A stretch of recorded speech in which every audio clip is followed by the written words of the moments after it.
بسم اللہ الرحمن الرحیم۔ ناظرین، کالے یرقان کو خاموش قاتل بھی کہا جاتا ہے۔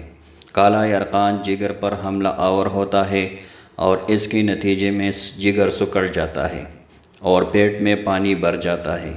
ایسی صورتحال میں مریض کو خون کی الٹیاں آ جاتی ہے۔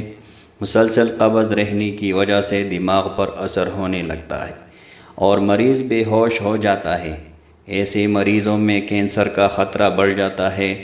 کالا یرقان اصل میں جگر کی سوزش کو کہا جاتا ہے اور یہ اکثر ایک وائرل انفیکشن کے باعث ہوتا ہے، مگر ان کے دیگر وجوہات بھی ہو سکتے ہیں، جن میں ادویات کی استعمال کا ریئیکشن، منشیات اور الکوہل وغیرہ کا استعمال شامل ہے۔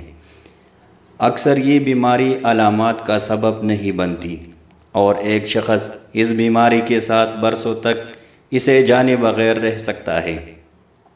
یہ وائرس عام طور پر متاثرہ خون میں پایا جاتا ہے، لیکن اس سے بچاؤ کی ویکسینیشن موجود ہے۔ اس میں مریض کو 3 ٹیکے لگوا کر اسے بچایا جا سکتا ہے۔ کالے یرقان لاحق ہونے کی صورت میں کچھ علامات کا سامنا کرنا پڑ سکتا ہے۔ یہ علامات درمیانے درجے کی بھی ہو سکتی ہے اور کئی افراد میں یہ شدت بھی اختیار کر سکتی ہے، جن میں جوڑوں کا درد، کالے رنگ کا پیشاب آنا، پیٹ درد، بھوک نہ لگنا، تھکاوٹ، بخار، وزن میں کمی اور ٹانگوں میں سوزش شامل ہے۔ کالے یرقان کی شدت کو کم کرنے کے لیے سب سے بہترین علاج اونٹ کٹارا کا استعمال ہے۔ یہ ایک جڑی بوٹی ہوتی ہے جو مختلف ادویات میں استعمال ہوتی ہے۔ یہ جگر کی صحت کو بہتر بنانے کے لیے نہایت مفید ثابت ہوتی ہے۔ یہ مرض لاحق ہونے کی صورت میں ایسی غذاؤں کا انتخاب کرنا چاہیے جن کی وجہ سے جگر کو نقصان نہ پہنچے اور وزن بھی برقرار رہے۔ اس لیے کوشش کرنی چاہیے کہ مریض کی خوراک میں زیادہ سے زیادہ پھل اور سبزیاں شامل ہوں اور ایسی غذائیں بھی شامل کرنی چاہیے جن میں فیٹ کم ہو۔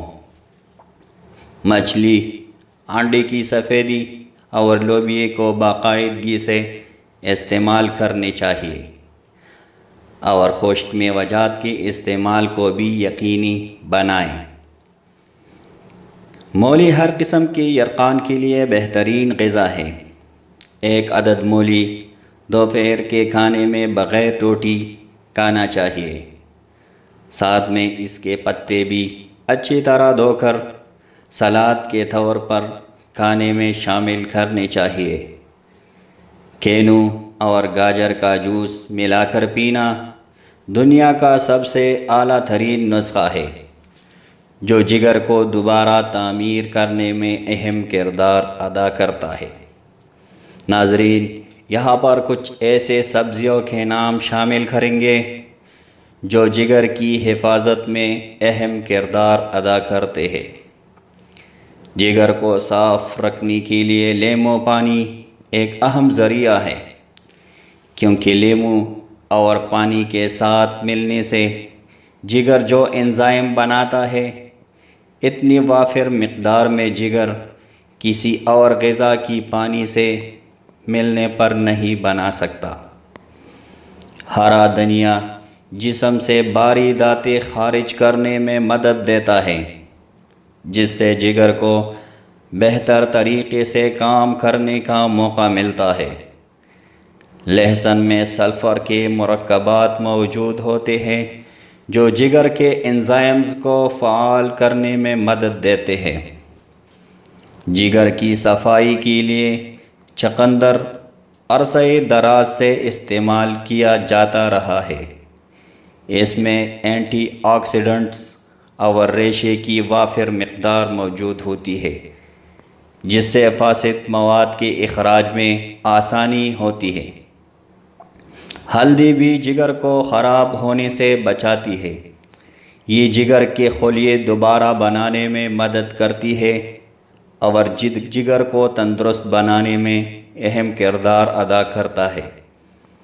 گنے کا جوس بھی ہاضمے کے لیے بہترین ہوتا ہے۔ یہ جگر کے افعال کو مزید بہتر بناتا ہے، جبکہ روزانہ گنے کا جوس پینے سے یرقان کا مریض تیزی سے اس مرض سے چھٹکارا حاصل کر سکتا ہے۔ کالے یرقان کا علاج دواؤں کی بنسبت غذاؤں سے زیادہ بہتر طور پر کیا جا سکتا ہے۔ اس بیماری میں چند احتیاط ضرور کرنے چاہیے۔ بیماری کے دوران مریض ہر قسم کی جسمانی مشقت چھوڑ دے۔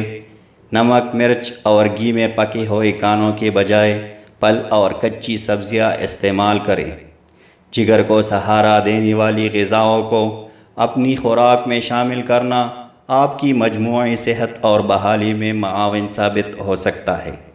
یاد رکھیں کہ صحت مند غذا اور طبی علاج جگر کی بہتر صحت کی طرف آپ کے سفر کو نمایاں طور پر کامیاب بنا سکتا ہے۔